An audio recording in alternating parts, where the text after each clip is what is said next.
রাশিয়ার হাতে গোটা পৃথিবী আর অর্ধেক আকাশ। রাশিয়ার হাতে দুনিয়ার প্রথম করোনা ভ্যাকসিন। মঙ্গলবার রুশ প্রেসিডেন্ট ভ্লাদিমির পুতিনের ঘোষণায় রাশিয়ায় তৈরি প্রথম করোনা ভ্যাকসিন নথিভুক্ত হয়েছে। কতটা নিরাপদ এই ভ্যাকসিন? রুশ প্রশাসনের দাবি 100% নিরাপদ ও কার্যকর। পুতিনের ঘোষণার পরেই তৎপর বিশ্ব স্বাস্থ্য সংস্থা।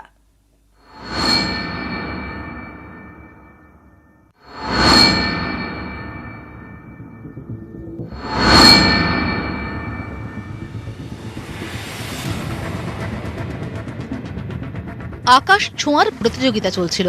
মঙ্গলবার সবচেয়ে বড় লাফ দিল রাশিয়া। রুশ প্রেসিডেন্ট ভ্লাদিমির পুতিনের দাবি, বিশ্বে প্রথম করোনার ভ্যাকসিন নথিভুক্ত করার কাজ শেষ, এবার তা বাজারে আনার অপেক্ষা, যা সব অর্থেই অর্ধেক আকাশ হাতে পাওয়ার মতো। সাধারণত যে পদ্ধতিটা 15 বছর সময় লাগে, আজ 7-7.5 মাসের মধ্যে একটা ভ্যাকসিন আমাদের মধ্যে এসে দাঁড়িয়েছে। This is a great scientific achievement. এটা একটা বিরাট বৈজ্ঞানিক বিপ্লব বলে আমরা ভাবতে পারি। নিয়ম মাফিক ভিডিও কনফারেন্স, মন্ত্রিসভার বৈঠকে এসে আস্তিনের তাসটা বের করলেন ভ্লাদিমির পুতিন। মন্ত্রিসভার অন্য সদস্যদের জানালেন, করোনার ভ্যাকসিন তৈরি করে ফেলেছে রাশিয়া, নথিভুক্তির কাজও শেষ। সংবাদ সংস্থার দাবি, মঙ্গলবারই এই ঘোষণার আশা করেননি পুতিন মন্ত্রিসভার অধিকাংশ সদস্যই। 12 থেকে 15 আগস্টের মধ্যে ভ্যাকসিন নথিভুক্তির কথা জানায় রুশ সংবাদ মাধ্যম। রাশিয়ার ভ্যাকসিন প্রকল্পকে বলা হচ্ছে অপারেশন স্পুটনিক। নজিরবিহীন গোপনীয়তায় ভ্যাকসিন তৈরির কাজ হয়েছে। পুতিনের নেতৃত্বাধীন ভ্যাকসিন গ্রুপে ছিলেন সরকারের 3 মন্ত্রী। বাকি মন্ত্রীদেরও ভ্যাকসিনের ব্যাপারে কিছুই জানানো হয়নি। রুশ প্রতিরক্ষা মন্ত্রক গামালেয়া ইনস্টিটিউটের যৌথ প্রকল্প। 4 মাস ধরে কাজ 250 বিজ্ঞানীর। প্রকল্পে রাশিয়ার 2 বিশ্ববিদ্যালয়, 2টি সেনা হাসপাতালে ক্লিনিক্যাল ট্রায়ালও হয়। এই ব্যাপারটা যদি সায়েন্টিফিক্যালি সিদ্ধ হয় তাহলে ডেফিনেটলি এটা একটা ল্যান্ডমার্ক। আজকের দিনটা পৃথিবীর ইতিহাসে একটা ল্যান্ডমার্ক হয়ে থাকবে। তবে ওভারঅল এটা একটা ডেফিনেটলি পজিটিভ পদক্ষেপ। রাশিয়ার জন্য যদি ভ্যাকসিনটা অ্যাকসেপ্টেবল হয়েও থাকে, ইমিডিয়েটলি সেটা ভারতবর্ষের জন্য অ্যাকসেপ্টেবল হবে। এক্ষুনি এই দাবিটা আমরা মানতে পারছি না। WHO বা CDC থেকেও যে স্টেটমেন্ট এসছে, তাতেও এক্ষুনি এই ভ্যাকসিনটাকে লুফে নিতে হবে, এরম ভাবার কোনো কারণ নেই। আমি নিশ্চিত ভারত সরকারও এই ট্রায়াল রেজাল্ট দেখার পরে ইন্ডিয়ান এতে অ্যাপ্লিকেবল হবে কিনা নিয়ে এর ডিসিশন নেবেন। কতটা সুরক্ষিত রাশিয়ার ভ্যাকসিন? রাশিয়ার দাবি 100% সুরক্ষিত ও কার্যকর। যদিও রাশিয়ার ভ্যাকসিন ঘোষণার পরই পুতিন প্রশাসনকে চেপে ধরেছে আন্তর্জাতিক মহল। বিশ্বজুড়ে গবেষক ও চিকিৎসকরাও সন্দিহান, ভ্যাকসিন রেসে এগিয়ে থাকতে গিয়ে রাশিয়া তাড়াহুড়ো করে ফেলল না তো? তাদের বহু প্রশ্নেরই আপাতত কোনো উত্তর নেই। নিউজ 18 বাংলা। এদিকে করোনার প্রথম ভ্যাকসিন স্পুটনিক 5 এর ঘোষণার সঙ্গে সঙ্গেই তা কিনতে আগ্রহ প্রকাশ করেছে ভারত সহ অন্তত 20টি দেশ। বিস্তারিত জানবো, আমাদের সঙ্গে রয়েছেন প্রতিনিধি সুমন্ত্র। কি খবর রয়েছে? দেখুন শর্মিষ্ঠা, যে আমরা জানি যে স্পুটনিক 5 এর কথা গতকালই ঘোষণা করেছেন রুশ প্রেসিডেন্ট ভ্লাদিমির পুতিন, এবং তার সঙ্গে সঙ্গেই তিনি দাবি করছেন যে ভারত সহ ব্রাজিল, মেক্সিকো, দক্ষিণ কোরিয়ার মতন প্রায় 20টি দেশ এই ভ্যাকসিন কিনতে আগ্রহ প্রকাশ করেছে। রাশিয়ার দাবি হচ্ছে যে এই যে দেশগুলি তাদের সাথে তাদের বিভিন্ন কোম্পানির সঙ্গে হাত মিলিয়ে এই বছরের মধ্যেই প্রায় 20 কোটি ভ্যাকসিন তৈরি করতে চায় রাশিয়া। এর মধ্যে 3 কোটি ভ্যাকসিন তৈরি হবে রাশিয়ার জন্য। তার কারণ হচ্ছে যে বিশ্ববাজারে যে একটা চাহিদা তৈরি হবে, এবং এই ঘোষণার সঙ্গে সঙ্গে সেটা মনে করেই রাশিয়ার দাবি যে আগামী এই বছরের মধ্যেই তারা এই 20 কোটি ভ্যাকসিন তৈরি করবে।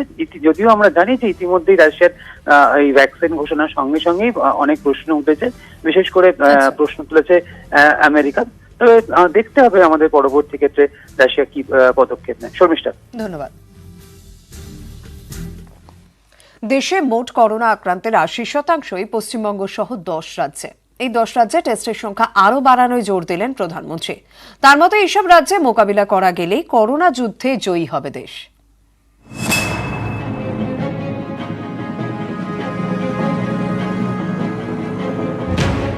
করোনায় চিন্তা বাড়াচ্ছে 10 রাজ্য। আন্ধ্রপ্রদেশ, কর্ণাটক, তামিলনাড়ু, মহারাষ্ট্র, পাঞ্জাব, বিহার, গুজরাট, তেলেঙ্গানা, উত্তরপ্রদেশ ও পশ্চিমবঙ্গ। এই 10 রাজ্যের মুখ্যমন্ত্রীর সঙ্গে মঙ্গলবার বৈঠক সারেন প্রধানমন্ত্রী। নরেন্দ্র মোদীর বার্তা, এই 10 রাজ্যে করোনাকে হারালেই করোনা যুদ্ধে জয়ী হবে দেশ। आज 80% एक्टिव केसेस हम जो आज मिले हैं इन 10 राज्यों में है। एक्टिव केसेस 6 लाख से ज्यादा हो चुके हैं, जिनमें से ज्यादातर मामले हमारे इन 10 राज्यों में ही है। इसलिए ये आवश्यकता लगी कि इन 10 राज्यों के एक साथ बैठ करके हम समीक्षा करें।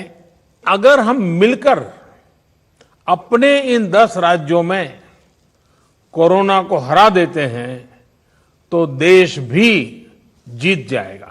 हमें एक दूसरे के প্রধানমন্ত্রীর দাবি, পশ্চিমবঙ্গ, বিহার, গুজরাতের মতো রাজ্যে আগের থেকে টেস্ট বেড়েছে, কিন্তু টেস্টের সংখ্যা আরও বাড়াতে হবে।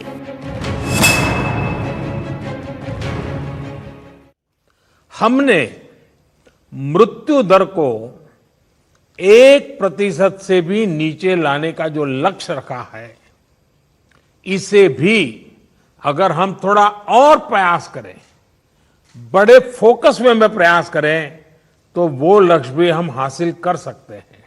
अब देखिए, जिन राज्यों में टेस्टिंग रेट कम है और जहां पॉजिटिव रेट ज्यादा है, वहां टेस्टिंग बढ़ाने की जरूरत सामने आई है।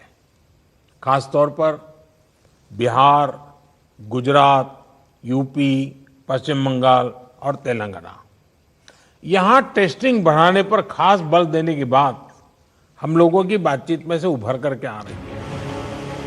করোনা মোকাবিলায় পশ্চিমবঙ্গ সরকার কি কি পদক্ষেপ করছে তা বৈঠকে তুলে ধরেন মুখ্যমন্ত্রী মমতা বন্দ্যোপাধ্যায়। আরজি জানান, কেন্দ্র আরও বেশি ভেন্টিলেটর ও টেস্টের কিট পাঠাক রাজ্যে। जहां पॉजिटिव আর্থিক বকেয়া মেটানোর দাবিতেও মমতা বন্দ্যোপাধ্যায় সরব হন বলে রাজ্যের দাবি। নিউজ 18 বাংলা। নতুন করে রক্তক্ষরণ, প্রাক্তন রাষ্ট্রপতি প্রণব মুখোপাধ্যায়ের অবস্থার অবনতি হয়েছে। বিস্তারিত জানবো, আমাদের সঙ্গে রয়েছেন প্রতিনিধি দেবশ্রী সিনহা। দেবশ্রী, এখনো পর্যন্ত কি খবর রয়েছে, তার শারীরিক অবস্থা কিরকম রয়েছে? দেখো, হাসপাতাল সূত্রে কিন্তু জানা যাচ্ছে যে প্রণববাবুর শারীরিক অবস্থা আশঙ্কাজনক। আমরা জানি যে উনি ভেন্টিলেটরে আছেন, ক্রিটিক্যাল অবস্থায় আছেন, নতুন করোনা ব্লিডিং হয়েছে এবং যেহেতু দুটি বিষয় আছে, কারণ একটি তার ব্লাড ক্লট ছিল, যে সেক্ষেত্রে অপারেশন করা হয়েছে এবং গতকালই ডাক্তার জানিয়েছিলেন যে সে যখন তাকে আনা হয়েছিল সেক্ষেত্রে ডান দিকে হাত বা ডান দিকটা ভালোভাবে সেখানে সাড়া দিচ্ছিল না, কাজ করছিল না শরীরে। এই অবস্থাতেই কিন্তু তিনি ভেন্টিলেটরে আছেন গত 2-3 দিন ধরে। সোমবার অপারেশন করার পর থেকে গতকাল মেডিকেল বুলেটিনে বলা হয়েছিল যে আশঙ্কাজনক, এবং এখন সূত্রের মাধ্যমে জানা যাচ্ছে যে এখনো কিন্তু তিনি আশঙ্কাজনক অবস্থাতেই ভেন্টিলেটরে আছেন আরআর হসপিটালের আইসিইউতে। ধন্যবাদ। আবার দুঃসংবাদ বলিউডে। স্টেজ 3 ক্যান্সারে আক্রান্ত মুন্না ভাই সঞ্জয় দত্ত। ক্যান্সার তার ফুসফুসে। বিস্তারিত জানবো, আমাদের সঙ্গে রয়েছেন মুंबई के senior associate editor Amit Rai. Amit ji, उनका तबीयत अभी कैसी है, क्या खबर मिल रही है उसके बारे में?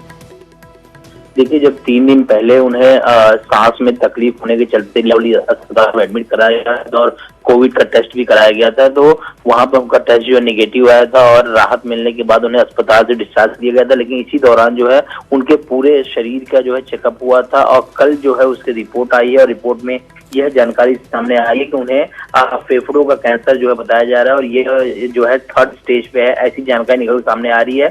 आज परिवार आधिकारिक रूप से जो है बयान जारी कर सकता है। संजय इसके इलाज के लिए अमेरिका या सिंगापुर जो है वो जाएंगे और वहां पे जाके उसका इलाज करवाएंगे। जैसे ही संजय दत्त के बारे में उनके फैंस को जानकारी मिली, वो लगातार जो है दुआएं कर रहे हैं, पूजा पाठ कर रहे हैं और इस बात की जानकारी जो है फिल्म समीक्षक कोमल नाहटा ने जो है ट्वीट करके दी कि संजय दत्त जो है उन्हें लैंग कैंसर होने की पुष्टि जो की गई है। तो अब वो कल जो है उन्होंने एक ट्वीट भी किया था दोपहर तक कि संजय ने लिखा था तो मेडिकल ट्रीटमेंट के लिए मैं काम से शॉर्ट ब्रेक ले रहा हूँ, मेरा परिवार और दोस्त मेरे साथ है, मैं अपने शुभचिंतकों से आग्रह करता हूँ कि फिक्र ना करें, अब बेवजह की अटकलें न लगाएं, आप लोगों के प्यार शुभकामनाओं के साथ मैं जल्दी वापस आऊंगा। तो तो थर्ड स्टेज जो है बताया जा रहा है, काफी सीरियस जो है स्टेज है ये। अब देखना ये होगा कि वो कब तक विदेश रवाना होते हैं और परिवार की तरफ से क्या कुछ आधिकारिक बयान जारी किया जाता है। জি শুক্রিয়া। 2022 পর্যন্ত আইপিএল এ থালাইভা ধোনি, ইঙ্গিত চেন্নাই সুপার কিংসে। দুবাই যাওয়ার আগে রবিবার থেকে চিপকেট নেটে অনুশীলন করবেন মাহি।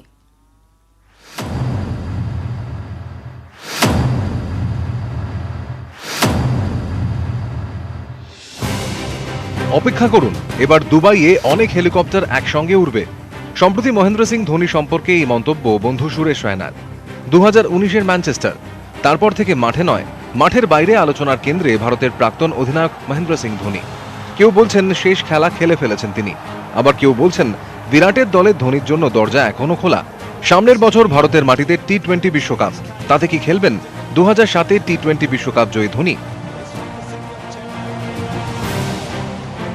টি-20-তে 98 ম্যাচে 1617 রান, গড় 37.6, সর্বোচ্চ 56। অধিনায়ক ধোনির 72টি ম্যাচে 42টিতে জয়। এই দোলাজলের মাঝেই ধোনির আইপিএল ভবিষ্যৎ নিশ্চিত করে দিল চেন্নাই সুপার কিংস। দুবাইয়ে আইপিএল শুরুর আগেই ঘোষণা করা হলো 2022 পর্যন্ত তাদের বস মহেন্দ্র সিং ধোনি। মাহির নেতৃত্বেই থাকবে 4 বারের চ্যাম্পিয়ন চেন্নাই। আইপিএলে 190টি ম্যাচে ধোনির ব্যাটে 4432 রান, সর্বোচ্চ অপরাজিত 84, গড় 42.2। রবিবার থেকে চিপকের নেটে ফের অনুশীলন শুরু করবেন ভারতের প্রাক্তন অধিনায়ক।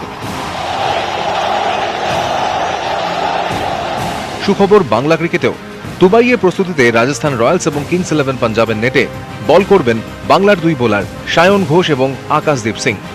ইরন রায় বর্মন, নিউজ 18 বাংলা।